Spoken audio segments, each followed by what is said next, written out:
Bismillahirrahmanirrahim, dengan mengucapkan syukur Alhamdulillah, kita panjatkan puji syukur kehadirat Allah Subhanahu wa Ta'ala, Tuhan yang Maha Esa, yang telah memberikan kita kesempatan untuk mendengarkan kitab Islami dalam kitabun majelis ini. Pembahasan kali ini dari kitab Al-Fath Al-Rabbani karya Syaikh Muhyiddin Abdul Qadir Jailani. Majelis 58, Ikhlas dalam beramal. Pada hari Jumat pagi, di permulaan bulan Syawal 545 Hijriah, di Madrasah, Syaikh Abdul Qadir Jailani menyampaikan ceramahnya. Alangkah banyaknya engkau menuntut ilmu tetapi tidak engkau amalkan. Bukalah buku ilmu kemudian sibukkanlah dirimu dalam pengamalannya disertai dengan keikhlasan. Jika tidak demikian, maka engkau tidak akan pernah mencapai kebahagiaan. Engkau menuntut ilmu, tetapi engkau masih menentang Tuhan dengan berbagai perbuatanmu. Sungguh engkau telah menanggalkan pakaian malu dari wajahmu. Bahkan engkau telah menjadikannya sebagai pemandangan yang paling rendah. Engkau mengambil dan menolak sesuatu dengan hawa nafsu, engkau juga bergerak dengannya. Sudah barang tentu itu akan membawamu kepada kebinasaan. Merasa malulah kepada Allah Subhanahu wa Ta'ala. Dalam setiap keadaanmu, laksanakanlah hukumnya. Apabila engkau melaksanakan lahiriah hukum, maka amal akan mendekatkanmu kepada ilmu Allah Subhanahu wa Ta'ala. Ya Allah, selamatkan kami dari jeratan orang-orang yang lalai. Apabila engkau melakukan dosa, maka petaka akan menimpamu. Apabila engkau bertaubat, mohon ampun, dan memohon pertolongan kepadanya, maka petaka itu akan jatuh di sekitarmu. Petaka itu memang akan tetap datang, maka mohonlah kesabaran dan sikap ridha kepadanya dalam menghadapinya. Sehingga engkau akan menyerahkan segala sesuatu hanya kepadanya. Sehingga yang terkoyak hanya lahiriah saja, sedangkan batinnya tidak. Yang terkoyak hanya harta bukan dalam agama, walhasil petaka dan ujian menjadi satu kenikmatan, bukan siksaan. Wahai orang yang munafik, engkau merasa puas mengikuti Allah Subhanahu wa Ta'ala. Dan Rasulnya hanya sebatas nama, tidak dengan maknanya. Hal itu adalah dusta lahir dan batin, bisa menjadikanmu terhina di dunia dan di akhirat. Orang yang maksiat dan berbohong, dengan sendirinya dia akan terhina. Wahai orang yang alim, jangan mencemarkan ilmu dengan ahli dunia. Jangan menggandengkan kemuliaan dengan kehinaan. Ilmu itu mulia, sedangkan dunia adalah hina, yaitu dunia yang ada dalam genggaman mereka. Manusia tidak akan dapat memberikan sesuatu yang bukan bagianmu, walau terkadang bagianmu ada pada tangan mereka. Apabila engkau bersabar, maka bagianmu itu akan menghampirimu dengan sendirinya, dan engkau dapat menjaga kemuliaanmu. Celakalah engkau! Zat yang memberi rezeki tidak menuntut diberi rezeki. Zat yang maha memberi tidak minta diberi. Sibuklah dalam taat kepada Allah Subhanahu wa Ta'ala.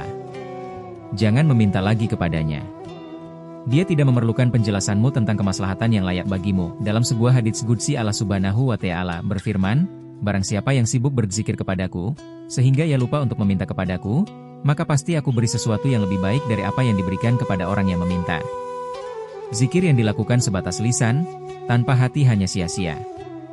Zikir itu adalah mengingat dengan hati dan nurani, baru keluar ucap dari lisan. Inilah hakikat zikir kepada Allah Subhanahu wa Ta'ala. Allah Subhanahu wa Ta'ala berfirman, karena itu ingatlah kamu kepadaku niscaya aku ingat pula kepadamu dan bersyukurlah kepadaku, dan janganlah kamu mengingkari nikmatku. Quran Surat Al-Baqarah 152. Ingatlah kepada Allah, maka Dia akan mengingatmu. Berzikirlah kepada Allah agar engkau zikir itu meliputimu dan menjadikanmu selalu taat dan tidak melakukan maksiat. Pada saat itu, maka engkau akan menjadi salah seorang yang termasuk orang-orang yang diingatnya. Maka sibukkanlah dirimu dengannya sehingga engkau tidak akan menoleh lagi kepada makhluk. Apabila engkau telah sibuk mengingatnya, maka engkau tidak akan sempat mengajukan permintaan kepadanya, karena yang engkau tuju hanyalah Dia. Apabila Dia menjadi puncak tujuanmu, maka seluruh kunci-kunci kerajaan akan ada di tangan hatimu. Barang siapa yang mencintai Allah, maka ia tidak akan mencintai selain Dia. Cinta lainnya akan sirna dari dalam hatinya.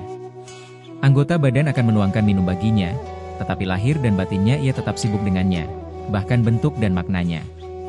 Allah Subhanahu wa Ta'ala akan menyiapkannya dan mengeluarkannya dari keramaian. Apabila hal ini telah tercapai, maka Allah Subhanahu wa Ta'ala yang akan mencintainya. Apakah engkau akan merenung dan memikirkannya? Bukankah engkau telah ada di dunia dan malaikat maut pasti menjemputmu? Allah akan mencabut kehidupanmu dan memisahkanmu dari keluarga dan apa saja yang selama ini engkau cintai. Berusahalah agar ketika nyawamu dicabut engkau berada bersamanya. Hantarkan hartamu ke akhirat sebelum engkau sampai di sana, dan nantikanlah saat kematianmu. Sesungguhnya engkau akan menemukan sesuatu yang lebih berharga di sisi Allah Subhanahu wa Ta'ala daripada apa yang engkau lihat sekarang. Ya Allah, jadikanlah kami termasuk orang yang dapat memandangmu di dunia dengan mata hati kami dan di akhirat dengan mata kepala kami. Ya Allah, berilah kami taufik untuk mengerjakan hal-hal yang engkau ridai. Ya Allah, terangilah hati kami. Tunjukkanlah ia kepada MU, sucikanlah nurani kami, dan dekatkan ia kepada MU. Ya Allah, tunjukilah hati kami untuk sampai kepadamu. Ya Allah, anugerahkan kepada kami ilmu dan keikhlasan dalam mengamalkannya. Ya Allah, lunakkanlah hati kami untuk menerima keputusan dan takdir MU. Ya Allah, marifatkan kami kepada Engkau sehingga kami dapat mengenal Engkau. Ya Allah, fanakanlah kami dari segala sesuatu selain Engkau, pertemukan kami dengan Engkau. Ya Allah, berilah kami manfaat dari apa yang kami katakan, dan berilah mereka manfaat dari apa yang mereka dengar dariku. Ya Allah, anugerahkan kepada kami penerimaan atas takdir MU dalam setiap keadaan. Ya Allah, bantulah kami untuk memerangi nafsu kami. Ya Allah, tolonglah kami dengan ketaatan kami kepada MU, dan jangan hinakan kami dengan kemaksiatan yang kami lakukan. Ya Tuhan kami, berilah kami kebaikan dunia dan kebaikan akhirat, dan peliharalah kami dari siksa api neraka. Amin ya Rabbal Alamin. Berlanjut ke pembahasan selanjutnya.